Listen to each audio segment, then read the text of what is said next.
Hello everyone and welcome back to the Brightworks. Now you know that I love a game on Bismuth Valley just as much as the next guy, but this one in particular really caught my eye when I heard the strategies that these teams were going for here. So, but as we meet our team leaders here, I'll go over exactly what both team intends to do and why I think it'll be so interesting. Over here on the red side, the Western Hemisphere here. The Western Hemisphere, did I really just say that? The western side of the map here, representing the red team, it's going to be Lick My Cheese.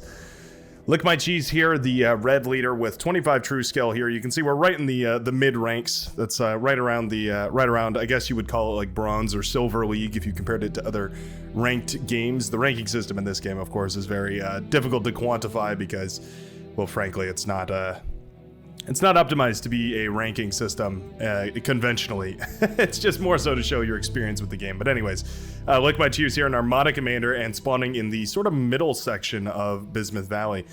Now, one of the things about Bismuth Valley is that it is a lane map through and through. You can see that there is no backline per se. Every single player has a lane that they are responsible for. Across the map here, you can see as I highlight just a few of them, and of course they are all connected, so you have a red and a blue going up against each other all the way across the map. Lick My Cheese is in an interesting position because it's this low ground here, right next to this little cliff area over on this side to the north, and these valleys and hills over here to the south. The interesting thing is that there's usually a split decision as to where people should go here because, well, you can see that there are highly valuable mexes, these 2.8s, and these low valuable mexes in the 1.8s. And there are 2 lanes worth of them on the middle section here in this sort of low valley area, and then as well on this northern section. So teams have to decide whether 2 people are going to go up here or whether 2 people are going to go down here, and then the other lane will get 1 person. So it's a little bit of a game to try and figure out where your enemy is going and where you should stack. The blue team here, led by Planian, who has also gone for Armada vehicles. Vehicles are a great choice on this map, by the way. It's very flat, very open, especially in this low ground area. Vehicles make a whole lot of sense. Planian has spawned in the mid lane here, and this is very clear cut and well defined. You push through here, you try and push through mid, until eventually you either break through this sort of northern valley section, or you break through the flats over here and push in against your enemy. What a crazy arrow. Now, the reason why this replay caught my eyes here, 2 minutes and 30 seconds into this game, a little bit of action here, but I think I could still afford to rant a little while. It doesn't look like any rovers or anything broke through, is because Busted here, the sort of, I guess, tan player, the what would you call that? Almost like a light tan colored player. Anyways, I was going to say spoiled milk colored player, but it's a little lighter than that. Evaporated milk, maybe? His plan is to try and hold mid and contribute a tremendous amount of forces into Lick My Cheese's lane. So that's an interesting asymmetry that I think could pay off really, really heavily here if we see, for instance, Gaizuki over back here instead go down into the middle lane where normally we see this player kind of lean into. It's an interesting sort of a way to imbalance the matches, or imbalance the matchup rather, in such a way that you lean really heavily on one lane, and then you leave another lane a little bit more exposed. I'm excited to see what's going to happen here. I'm not quite sure what Lick My Cheese is going to do here. Moving the commander pretty far forward here. Already has a couple of constructors. One to cap these metal extractors moving forward. Another to help at home with the build power, that sort of thing. Very, very nicely done. Pumping out those blitzes as well. Those are very good for holding the front lines. Not a lot of reclaim on this map at the start, so it's not really like you have to protect any res bots like you do on Supreme Straits or other maps with a lot more of those plants and rocks and buildings and human corpses and whatnot lying around for you to eat up and fold into the metal and economy of your war engine. Schmeagol down here, trying to fortify this area, lock up this ring, as they say, and I think that's the right guy, right? Isn't Schmeagol the corrupted hobbit or whatever? Anyways, hot pink player here trying to lock down this lane, but a couple of rovers do manage to push through. Rascals, actually, they're the Cortex rover equivalent. Oh, and they actually leak through and managed to get into Lick My Cheese's lane. That is annoying. Not only for Lick My Cheese because he did everything right, but still leaked into his lane. But also just for the fact that, yeah, these rovers are going to shut down a couple of metal extractors. Janus will very handily shut those down, but it will also cost him the metal extractor there. Unfortunate, but it's not like he doesn't have the constructors to go rebuild here. He can, of course, send one of these forward or send this one backwards. Either one is going to work because he's done a great job of fortifying up here. And so now there is a light laser turret or two coming up here. No energy. We are having a pretty big energy stall. Wind power is a pretty good go around on this map. 11.8% wind risk means that the average is going to be 11.2, which is pretty good. A couple of blitzes. Jumping on top of some missile trucks, that's a trade that anybody is happy to take any day of the week. Shutting down missile trucks always feels like a win, even if it's a little bit expensive, because, yeah, it means that your front lines are going to be that much less harassed. Just played a game of Supreme Straits myself, and let me tell you, those missile trucks can really make a world of a difference when you have the vision that they grant, as well as the amount of firepower that they can contribute over time.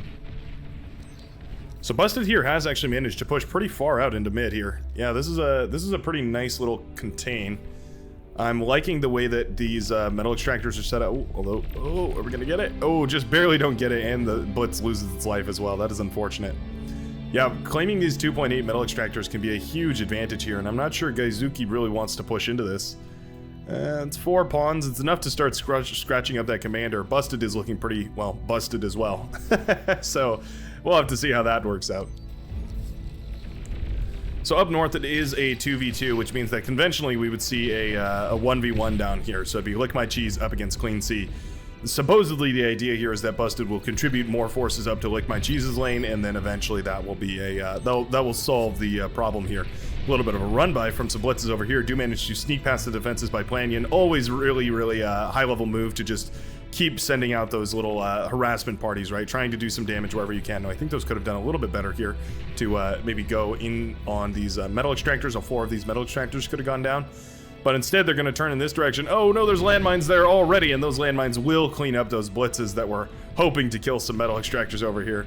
Very nicely done by RoboBoob. Very nice. Lovely name. Yeah, RoboBoob managed to put down those mines in just the right spot as to catch a little bit of a run-by that was forced around into a different direction. Very nicely done. Landmine's one of the most efficient ways to get an early trade-off. We did see a commander going down just there. Commander Zod will apparently be going down. No conquering this planet, apparently. Another blitz run by Commander Zod, doing a little bit of a counter-aggression here. Something to keep in mind, right? If your enemy pushes into you really heavily and you have all that metal in your bank, you know, of course, from reclaiming their entire army, you know that you're probably going to have a bigger army than theirs, so you should probably consider a counterattack. That, or if they are pushing in with an army that you know that you can't stop, you call out to your teammates for their help so that they can help you clean it up, and then you can send your army around to attack them. Just punch each other in the face and hope that your team can contribute a little more positively than their team does. Blitz getting stuck inside the vehicle lab there. Manages to close up 2 of those solar panels. Those will reopen eventually here, shutting down a metal extractor or 4. Not bad at all.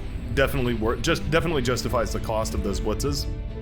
We have to make sure that these metal extractors stay up and running, though. Super important. Constructor has been passed out here. Hopefully these, metal extractors do come up here. Very nicely done. Looks like Arbite. Yeah, Arbite was pushed through a little bit here. A lot of his metal extractors are down at the moment. That's really unfortunate. Not going to be pulling in as much metal as he'd like. There's nothing going on. What actually are we doing here? I guess we transitioned into bots here. Maybe we just had those the whole time. Anyways, we need to see more production here for Arbite for sure. A lot of metal in the bank and not out on the field. You're not really going to be able to trade it out for different units, and that's really what you're hoping for here. A couple of pounders on the front line, and they're actually doing some good work here, shutting down a lot of those blitzes as well as those light laser turrets that were up here. Definitely well worth it. The light laser turret vastly outranges those pounders. That is the major weakness of the pounder, is the fact that they are extremely slow and they have an extremely short-sighted range. They cannot fire very far out. However, as soon as they get within range, they are criminally dangerous. Artillery here, shelling away at them. That's definitely the right move here. You also can kite them around with the tanks, with the missile trucks, with basically anything you have. They're very short-sighted. Little pop-up lightning turret here to shut down these tanks. That's a very good move, especially when those tanks are grouped up. That chain reaction damage from the lightning turret can really help. And you can see that 3 of those tanks go down, and I think it will not be long before even more follow here. Yep, berserk. Right-An is doing a great job up north. We've got the tanks posturing, we've got the Wolverines behind, we've even got a missile truck for that vision. I really like the inclusion of that.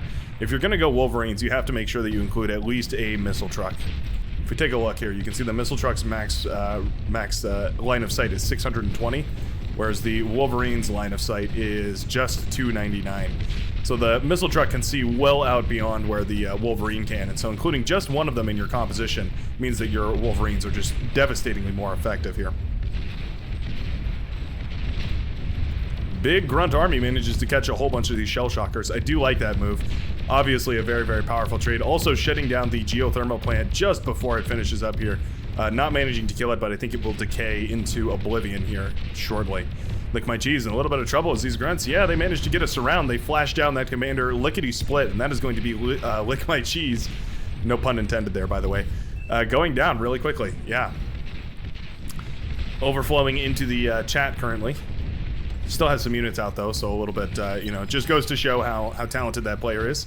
Has enough APM to overflow into the chat while also continuing to micro his own units.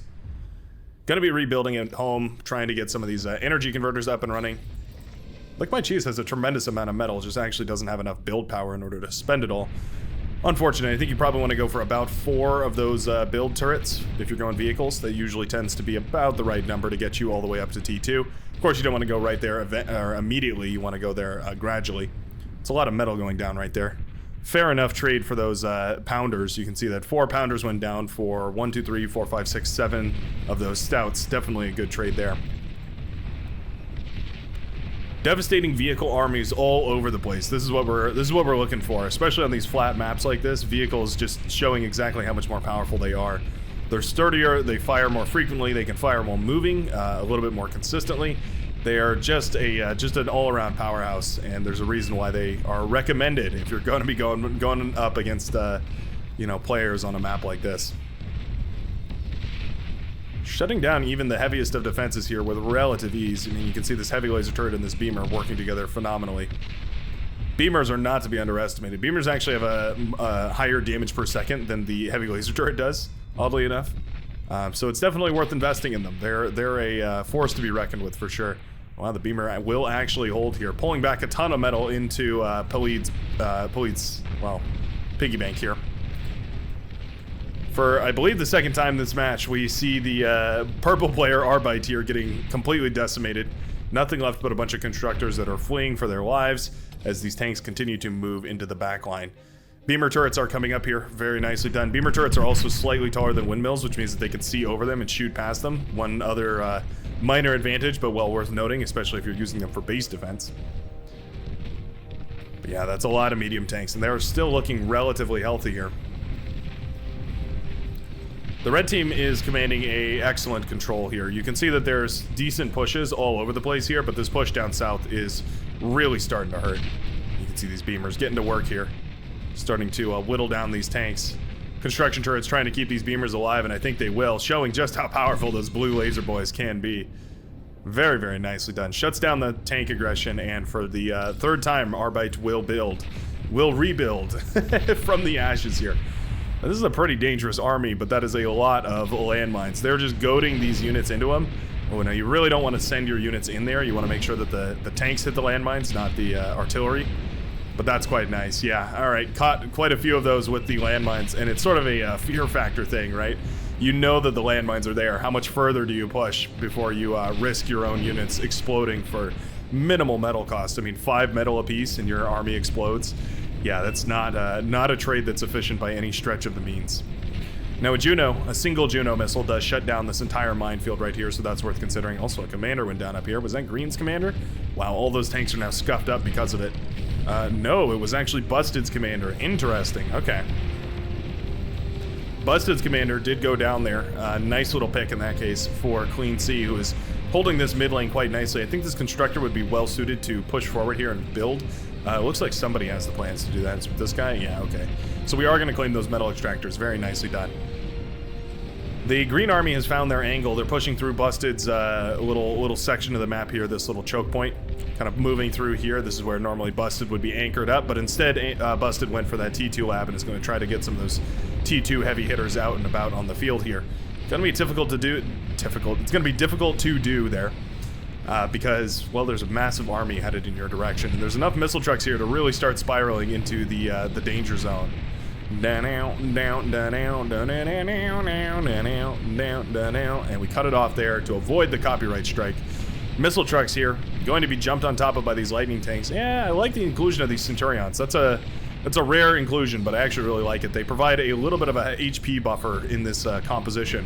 And they do a decent amount of damage too, so I actually really like that. I think that was probably a, I think the Centurion might have just saved the day there. So you can see the push and pull, right? As T2 comes out, the front lines start to collapse, and then once those T2 are out, they trade so much more efficiently that the lines go back to their normal place. So the idea is you want to push far enough forward that when you tech into a T2 transition, you don't give up too much range, and I think the red team sort of failed on that front. Didn't really manage to hold on to their, didn't really manage to push their lines before teching up to T2, and I would say that the blue team here is in a much better position to go up the tech ladder if they wanted to here. Especially with these red spots here that are reclaiming all of this metal, I think that's very nicely done. Easy to forget about reclaiming, but it's one of the ways that you can really step up your game is by remembering to reclaim as much as possible, and you can do a tremendous amount of economy growth just off of the reclaim from your opponent. I mean, think about it. If they're going up to T2, they're investing way more metal into their units, and if you manage to reclaim even a couple of their T2 units, it's going to pay for, yeah, your entire T2 transition, if not a first or second step into a T2 economy. A fusion reactor, a couple energy converters, something like that. Smeagol in a lot of trouble here, but he does get a nice little D-gun off there. Oh, yeah, doing a little dance here, trying to survive. I don't think with that much fire there's going to be any way that Smeagol walks out of this with his life. Grunts coming in from the north do shut down the production facilities here. There is a Banisher, make it two. Banishers and make it a double. Yeah, the Banishers are trying to deal with these Grunts that are running forward. The light laser turret honestly is a better counter here to the Grunts than the Banishers are. Still contributing a tremendous amount of firepower though. Yeah, for the moment, Thictor is going to have to retreat off that line. There's just no other option here. Now, landmines are still in play, don't forget, but it's the landmines of the same color team. The red team landmines are going to be hurting the red team if these hounds decide to continue stepping on them. What they really need to do is back off here and let these units push into the landmines, especially down south here, where there's a few that are still charged. And you need to make sure that those units walk over the landmines to get the maximum amount of value out. Of course, if your units are standing on your own landmines, that's what we call in the biz a bad trade. Hound Army posturing here. Looks like Lick My Cheese did manage to stay in this game using a console handed out from some vehicle player, probably from Busted, in order to make a whole bunch of hounds, and I really like that. It's something that I talk about often, is that if you have a T2 vehicle bay for Armada, get a console out to your teammates, because those consoles, they can produce a whole lot of really powerful units. The Hound, one of them of course, but also the Gunslinger and the Spider. Spiders might be a little bit more important here because you can crawl them over these hills and you can barrage the enemy with rockets from unforeseen angles, which might be just enough to pressure them out of their lane. We can see that T2 transition has been underway here for Planian. The green team showing exactly what I was talking about where you showed the green team. The green and blue players here, Seafoam and Dark Green, as well as the blue player here, pushing forward to claim the territory and then going into T2 and holding with whatever units they have. It's easier to hold an advancing army than it is to push in with a non-growing army, right? So you really want to be holding that line with whatever you have while you go up to T2. Now we see those T2 vehicles coming out of Planian, who is also ecoing up here. You can see that the T2 constructor is now making its way downtown, rolling fast, upgrading mechs. It is homebound. Well, it's not homebound. It's the enemy's homebound. Arbite here, retreating off the front line. That metal extractor is actually in a nice little place. So the Twilights here, the colloquial metal extractors, if they get killed, they release an EMP explosion. So you can sort of use them like EMP mines, where the enemy pushes over the metal extractor, finds the metal extractor, kills it, and it EMPs all of their army that is walking into the metal extractor. It's a weird engagement, and we don't see it used all too often, but when it happens, it's a really lovely play. Excellent engagement here. You can see the Orange Army flanking around on this side to relieve the pressure that was holding back the Hounds here in the middle of the map, as well as loin trees. Yeah, medium tanks, loin trees. In the boing loins. The boing loins. There'll be like 2 people that get that reference, but for you, I say, Did you enjoy that Fiona and Cake trailer? I thought it was pretty cool. I'm excited. I really liked Adventure Time. I thought it was a pretty good show. It had by far one of the most tragic end sequences of all time. I personally attached to that show because I also know a family member that worked on the show or worked with people on the show. I believe he helped with the composers or something. Somehow he knew the people who worked with the music for that show, and that music is just a banger. The end credit music I'm talking about. Anyways, what we're talking... Oh yeah, Beyond All Reason. Bulls here in combination with Banishers. Of course, that's an odd combo because it's Armada and Cortex working together as they never should. However, in this case, it works out pretty phenomenally.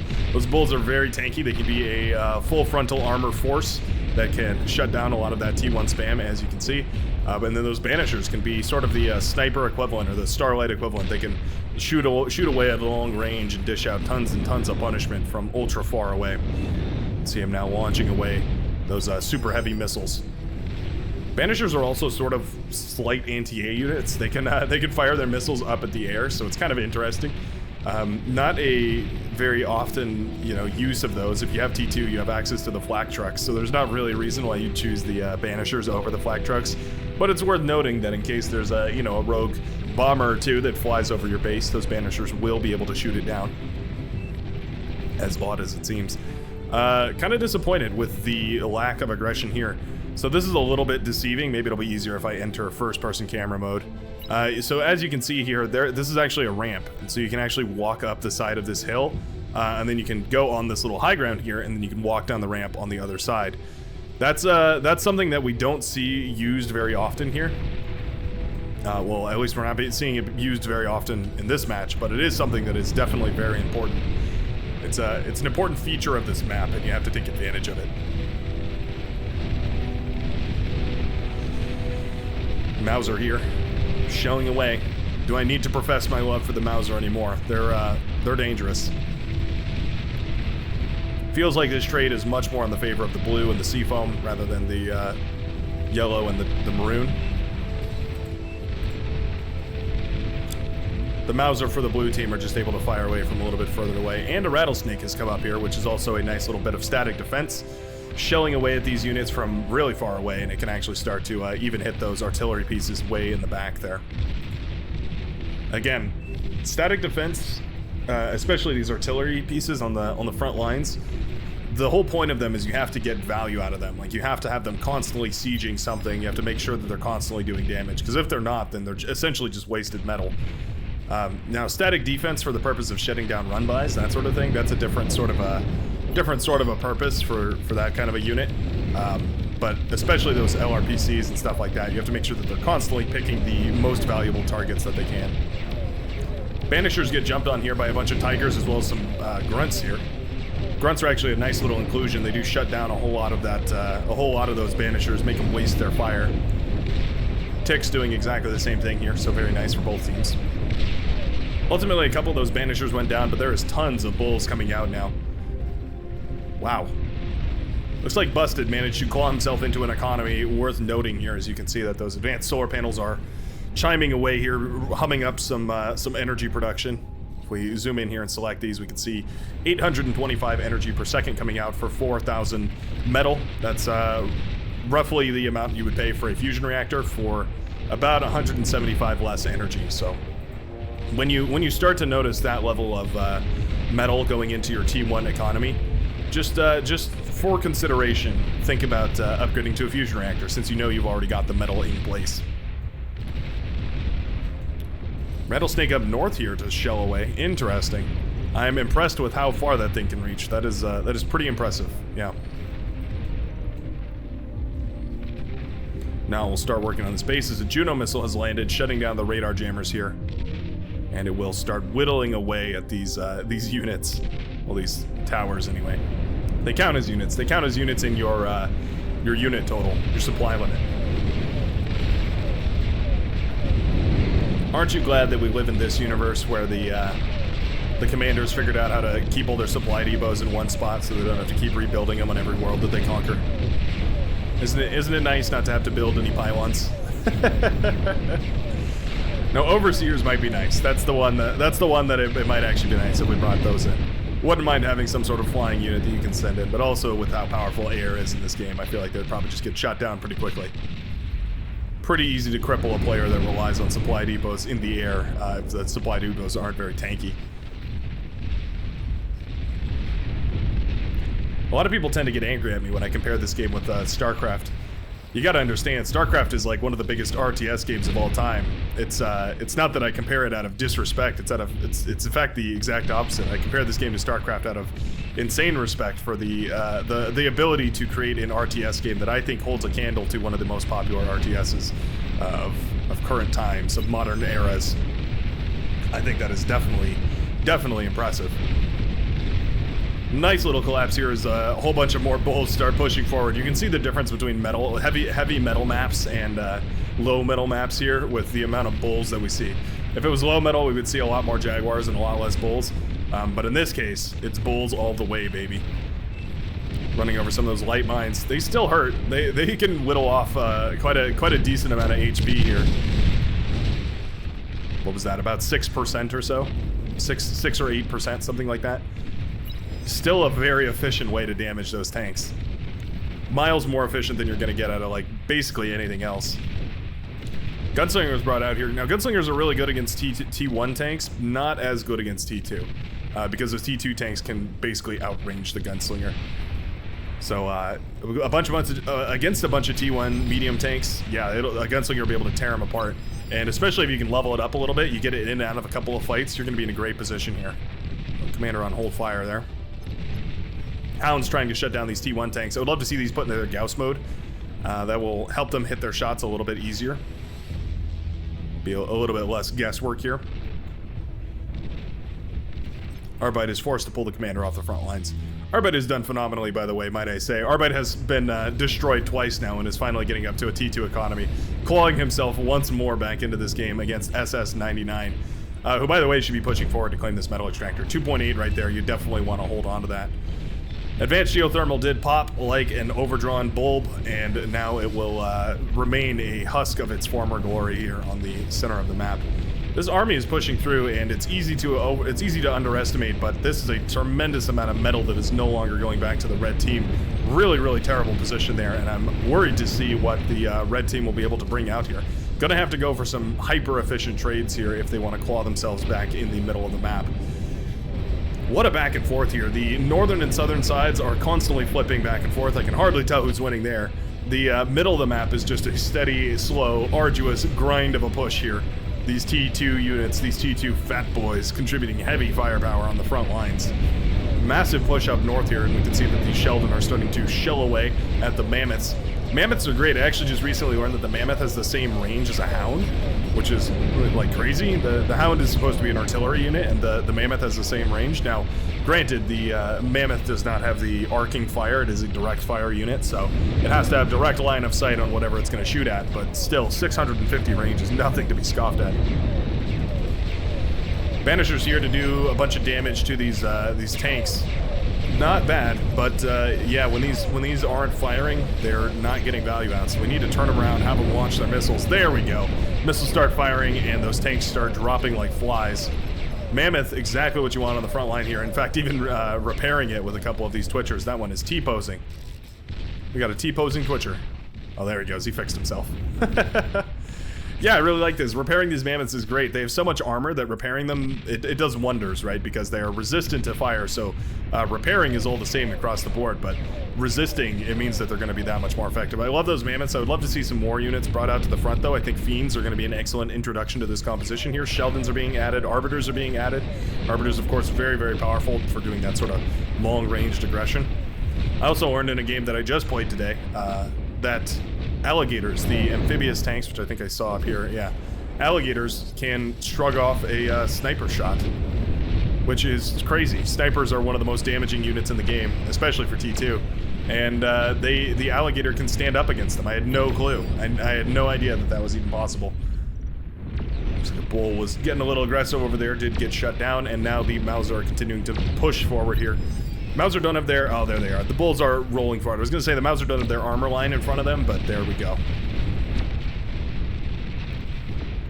T2 or T1 units are just being thrown to their grave here by SS-99. Not sure exactly why. I feel like we could probably just pull up a bunch of these blitzes here.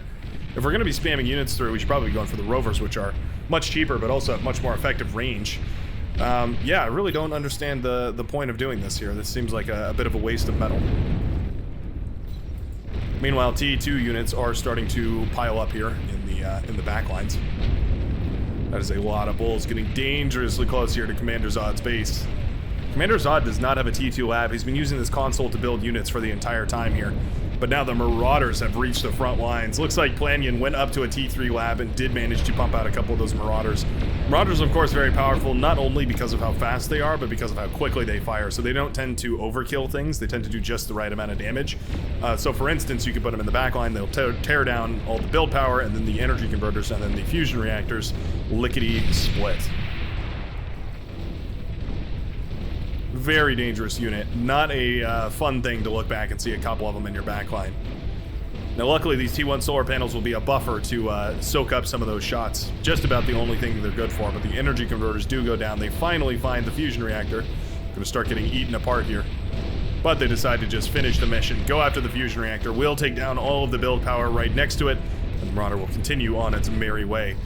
3-wide wind turbines here will chain react if they detonate, so that wouldn't be a bad target for those Marauders there.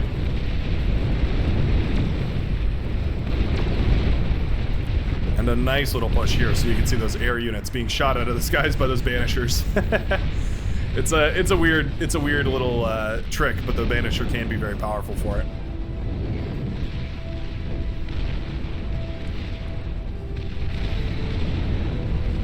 Sheldons are good, but you definitely don't want to be sacrificing them like this. That was well, I was gonna say a mediocre trade, but it wasn't even that. It was just a bad trade all around.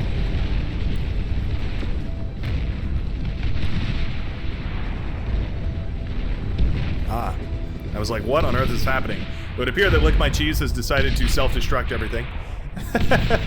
Sort of a weird way to surrender here. You can always just tap the resign button. You don't need to go about with all that extraness, just self-destructing everything, but, you know, whatever floats your boat, Commander.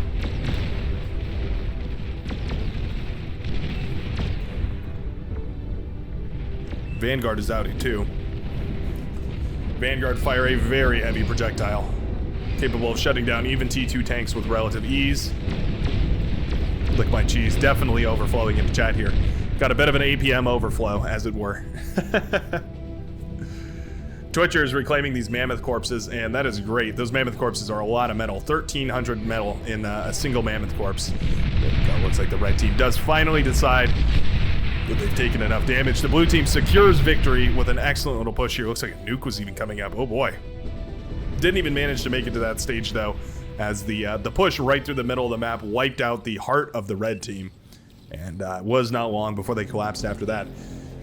It would appear that the strategy did not work. Quite impressive here for the green team to hold on there, and quite a lovely push up north here. Excellent job to the purple player as well. Special commendation to Arbite for managing to hold on as long as he did and rebuild back into that game. Very, very nicely done. If we take a look at these graphs here, you can see that the eco scaling was actually fairly even here, although that's a lot of blue and not a whole lot of red, which I guess is why eventually they were able to secure victory. Thanks a ton for watching. I do hope you enjoyed, and I will see you in the next video. Peace out. Whoops.